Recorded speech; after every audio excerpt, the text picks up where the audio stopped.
these are compact flash CF to 44 pin IDE converters, adapters if you like. I bought 2 of these basically, so I thought, well, just in case, I bought a spare one just in case, and the 2 of them only comes to £5.98, so it's like just under £3 each, so absolute bargain if you ask me. So I intend to use that one of those for my Amiga 1200, the one I'm building. That'll go inside, and I bought some IDE cables from Amiga kits.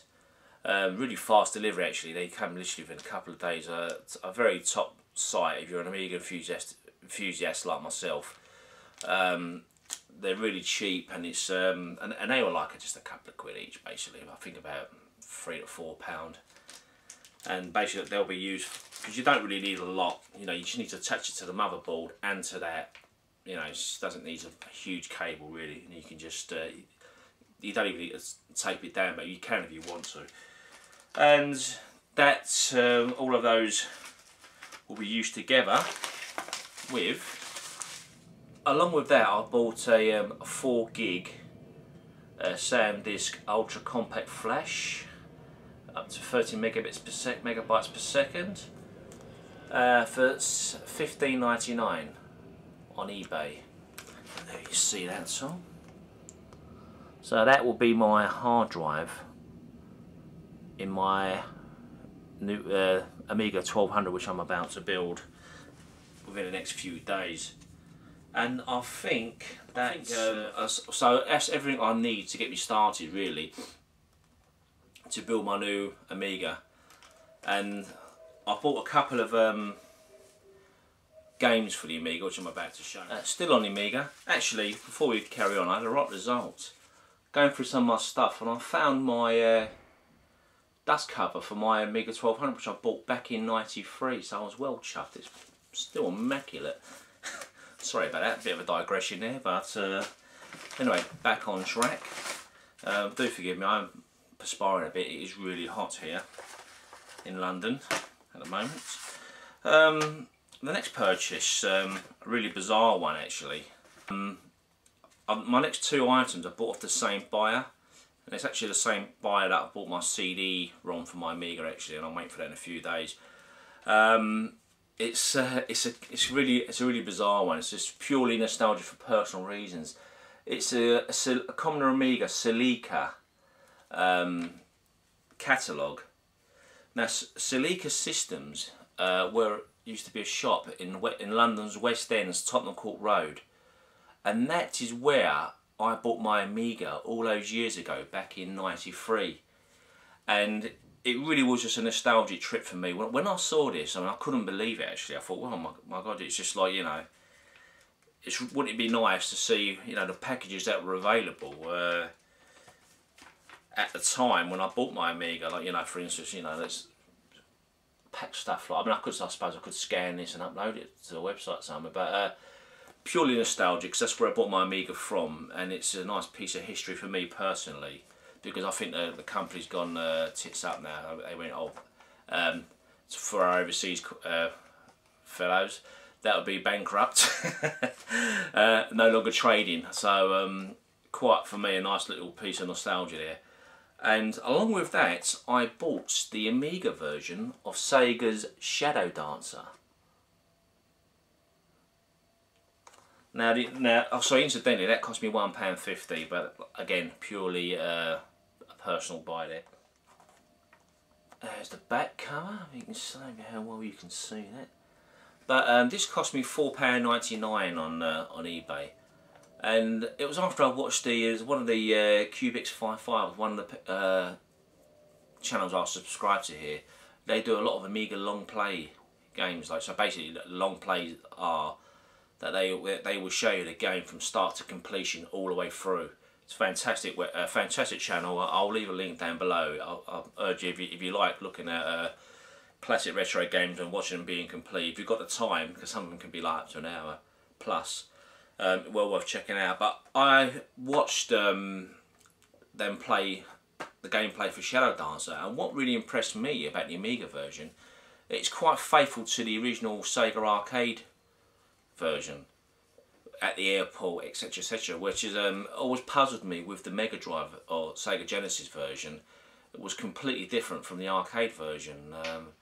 Don't get me wrong, I mean, I still like that version. It has its own, you know, merits, but I could never understand why it wasn't faithfully replicated from the arcade. But this has been, albeit with slightly lesser graphics. Obviously, this is written for the Amiga 500, not the 1200, so the graphics are obviously not up to standard with the arcade. You can't compare them to the arcade machine. They're much less detailed, and obviously when when you hit the ninjutsu button, you don't get the full animation of the guy in the screen. You just get like basic noise, like you did on the Mega Drive version. Then all the little whirlpool things and lightning flashing around. So, but really pleased I got it, and it's I shall try and post some gameplay of it at some point as well.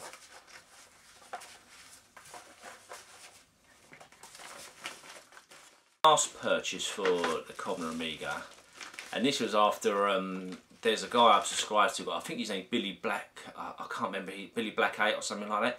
I'll leave a link to his channel in the description below, and if you're a retro gaming fan, I really urge you to check this guy's channel out. He's a fantastic guy.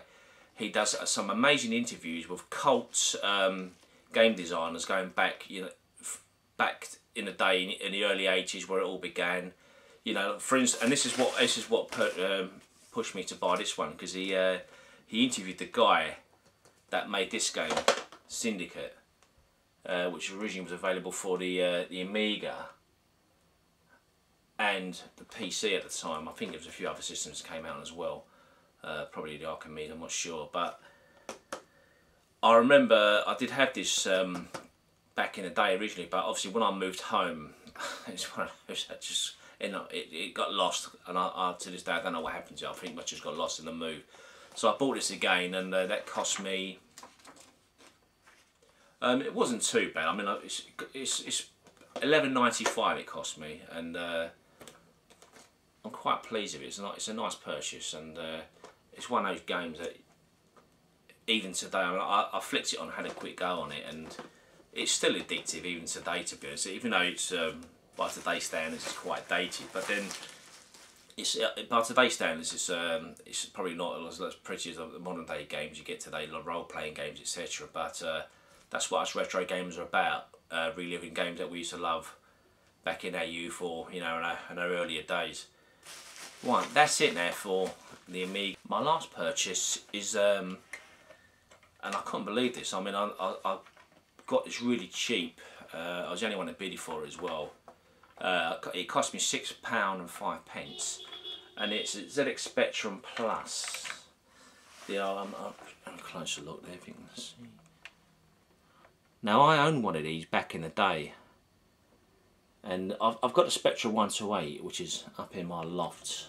I mean, I've given it a bit of a clean up, you know. Thank God for baby wipes. Where would we be without baby wipes? I gave it a quick wipe over one of those because it was a bit grubby. And the reason why I bought it, to be honest, was because it came with a ZX Interface 1, as you can see there.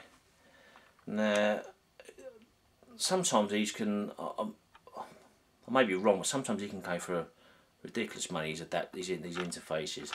So I thought, if I'm going to get that and the Specky for £6, it's a bargain. It didn't come with any leads or any power leads or anything like that, but because I've got the Spectrum 128, they are compatible, so I could just use the power pack from that.